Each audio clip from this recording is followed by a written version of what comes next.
Championship set to get underway here. We're about to begin rotation number 1, but before we do, we've got to tell you about this meet. It is a very challenging and interesting competition. As you can see, there are a lot of Gym Dog fans in the house. It's just down the road from Athens. But there you see it, 7 rotations, 7 teams competing, and each team gets 3 byes. As I said, Lori, very challenging for the teams. Well, this is very different than the traditional dual meet format that the athletes compete throughout the year. It is a long competition, and it's important to be able to get into that competition zone when they need to, and then be able to back off on the byes as well. Right off the bat, getting ready to see the Georgia Gym Dogs. In fact, 3 of the top 4 teams in this competition competing in this first rotation. And Michelle Emmons on floor for the Gym Dogs. Michelle has some of the biggest tumbling of this competition, opening with a solid double layout.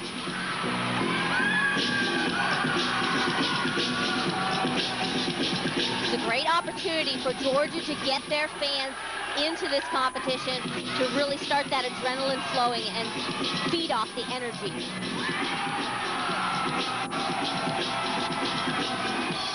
Michelle's middle pass is forward, tumbling front full to a front layout, very clean landing. Michelle, the only senior on this Gym Dog team. Definitely this team looks to her for leadership.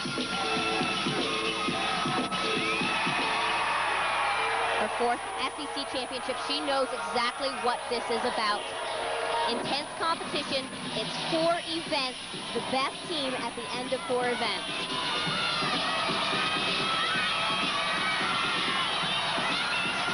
Final tumbling pass. Another difficult one. A double salto in the pike position. Again, a strong landing. Great routine for Georgia. Suzanne Yocklin said her team would have to set the pace on this first event in this first rotation. How about a 9-9 for Michelle Emmons for setting the pace? Suzanne always believes in building momentum, starting off strong, building that confidence right from the start.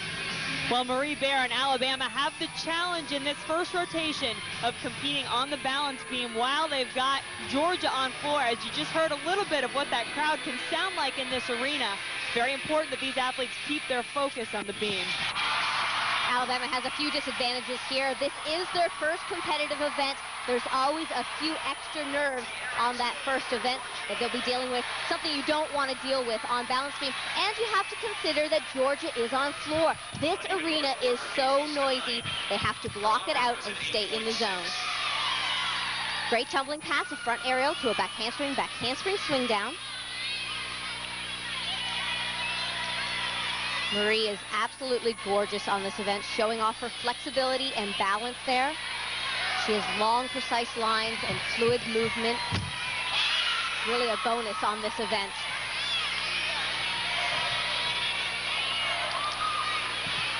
Struggling to cover up a few slight wobbles. She's doing a nice job so far.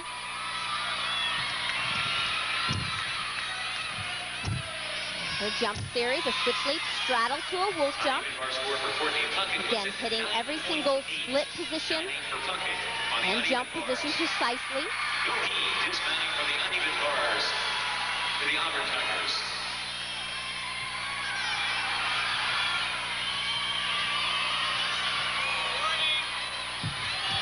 Warning signal, she has 10 seconds to dismount. Great stuck dismount. Good routine for Alabama. Marie Bear, a junior for the Crimson Tide. She is 4th in their rotation. As we get another look. Here's the tumble series. You can see she comes up a little bit crooked out of that front aerial, but then she brings her arms back up by her ears to straighten herself out into the backward tumbling, back handspring swing down. And Marie received a 9.85 on her beam routine. And in this rotation, LSU competing on vault, and this is sophomore Nikki Butler. One of LSU's most improved events this year. They've increased their difficulty, and they've really done a good job on their stuck landings. And again, Nikki nailing that landing. We've talked about it all year long, the importance of sticking the landings. The judges have been a lot tougher on those steps. Not taking the half-tenth deductions, but taking full-tenth deductions. No deduction on Nikki's landing. And a 9.85 for Nikki, and every little deduction will count, as tight as this competition is going to be. Well, still to come, we've got 2 of the best athletes in the country, April Burkholder and Ashley Miles. Isn't Talk all you want. Go. Rotation 1 underway here at the arena at Gwinnett Center. The SEC Gymnastics Championships on the floor for Georgia. Sophomore Ashley Kupets. Georgia has to be feeling very good about their scores so far. Ashley opening with a double pike. You can see she's landing on a 4-inch mat right there. That is allowed. She has been dealing with some Achilles problems, some pain in her Achilles. They don't want to risk any type of injury. She's also been dealing with a back injury this year. Despite that, she's really had a fantastic year. She's extremely fit, and it's showing in her tumbling. Ashley, much like the rest of this Georgia team, having to overcome some adversity this season. They're so young. They had that 4-meet losing streak in the middle of the season, but boy, have they rebounded from that and are looking the best they've looked all season right now. What was truly amazing is even through that 4-meet losing streak, they stayed so positive. They kept looking at where did we improve and where can we continue to improve. And if you haven't seen them compete in the last several weeks, then you really haven't seen this Georgia team at their best. They are really peaking right now. Final pass. Another big, difficult tumbling pass. Double back. Excellent job. Big smiles. She is so intense when you see her on that competition floor, but when she steps out onto the floor, she really starts to perform. She comes out of her shell. It's quite interesting to watch. Yes, a definite limp there. You can see her limping. That Achilles tendon is hurting. And yet Ashley in the all-around tonight, so fighting through those injuries, picks up the 9.875 there for Georgia and looking to contribute in all of the final 3 events. Well, April Burkholder is one of the favorites in this all-around competition tonight. She starts out on vault. An amazing event for her. The Yurchenko layout full, the same vault we saw Nikki Butler, her teammate, do previously. It is scored out of a 10, but she does take that small hop. The judges will have to take a 1/10 deduction there. Other than that, look at her body position. Legs glued together, beautiful stretch, good height and distance. Absolutely gorgeous. You can see why she received a 10 in that event earlier this year. Tonight a 9.9 for April. And now on floor for Georgia, an athlete who has really come on so strong for this team, freshman Katie Heenan. Georgia has 5 pretty good scores. Their first athlete stepped out of bounds, so right now they have a 9.7. They need to build on that. Katie needs a higher score than that so that they can drop that 6th score. And as we've mentioned, every little deduction, mistake like that, it'll count. It will add up in this meet. With this competition, you can't afford to count those. Middle pass, solid landing on a double pike.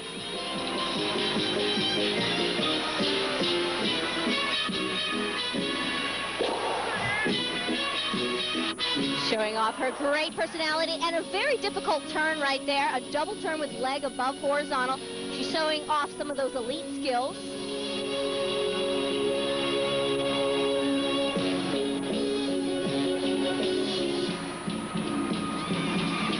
This freshman group at Georgia really have brought a lot to this team with their personality.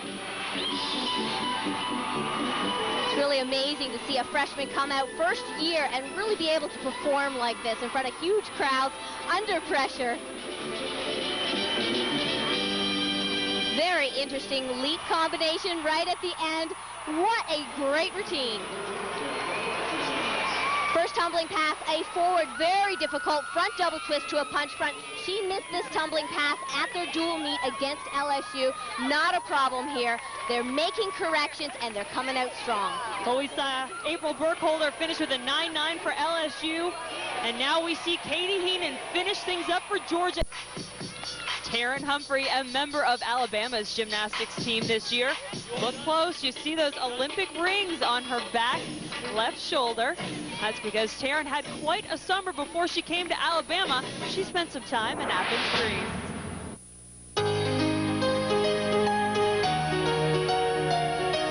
Even at first glance, it's obvious there's something special about this Alabama freshman. But truth be told, this probably isn't your first glance of Terin Humphrey. Terin was a member of the United States gymnastics team that won a silver medal in the 2004 Olympic Games. She also won an individual silver in Athens on bars. She comes in with great expectations, knowing that she can have a great career here, but that she's going to be surrounded by a great family environment, teammates who support her and want her to be at her best. The Olympics was a team, but it wasn't as tight as this team is.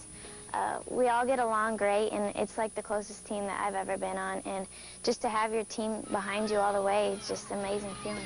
Though Terin obviously came into the Crimson Tide program with a lot of fanfare, her attitude, for lack thereof, immediately endeared her to her teammates. She's been received very well. I mean, what school wouldn't want an Olympian on their team, you know? And I've known Terin previously, and I mean, she's just an awesome kid. We don't treat her any differently, and I mean, I don't think she expects to just, you know, because she went to the Olympics. I think she wants to be just a part of our team. You would never know that she is a two-time Olympic silver medalist. And I think the biggest telling factor is when we took her back to the airport, she checked the silver medals in her luggage, and she carried her picture of Brad Pitt with her on the plane. So I think that shows how humble she is. You know, the medals are great and wonderful, but, you know, she's just all about being a part of this team and starting to have some fun again, and being a college student. It's been going great. I love it here so much, and every meet is just a blast, and the crowd and the fans are so amazing and, you know, enthusiastic, so it's just great to go out there and compete. While Terin is enjoying performing her routines, it can be just as much fun watching her, especially when she does her own patented move, the Humphrey. Oh yeah, that's so cool. When she first came in and did it, I mean, it's so funny. Sometimes, like, the whole gym will kind of stop and we're watching her, you know, because she's doing such crazy, amazing stuff, you know, and it's so good. Most gymnasts can't do a triple turn on the floor exercise without bobbling, more or less do it on the balance beam, you know, 4 feet off the ground, 4 inches wide, and complete 3 or 3.5 turns. It's quite incredible. So far, Terin has just competed on bars and beam for the Tide, but vault and floor may not be far behind. It's just going to take her time to get competitively ready on those couple of events, and we want to make sure that when we put her out there, she's ready, she's secure, and she'll have success, because I think, you know, the sport owes that to her, and it's what I promised her when she came here to Alabama. Well, I had the pleasure of talking with Terin and her teammates a little earlier this season. At the time, she was only doing 2 events. Now, Lori, though, she's in the all-around. Just in the last couple of weeks, she added floor exercise, one of the most difficult events to get back into competition form. Definitely a bonus for Alabama in terms of increasing their scoring potential. There was her triple turn. Thought it was so interesting to hear her teammates talking about that, how impressed they were watching it. That just tells you how special that move really is. She really does a high level of very good quality gymnastics. Here we're seeing some big difficulty, a full twisting back handspring into a back handspring layout. Normally she connects all 3 of those elements. She was crooked out of the full twisting back handspring, chose not to connect it, which was probably a smart move right here. Had she connected it, she could have risked a fall, which would be a 5/10 deduction. We're seeing several of those twisting back handsprings from Terin. It's a very popular element in the elite system.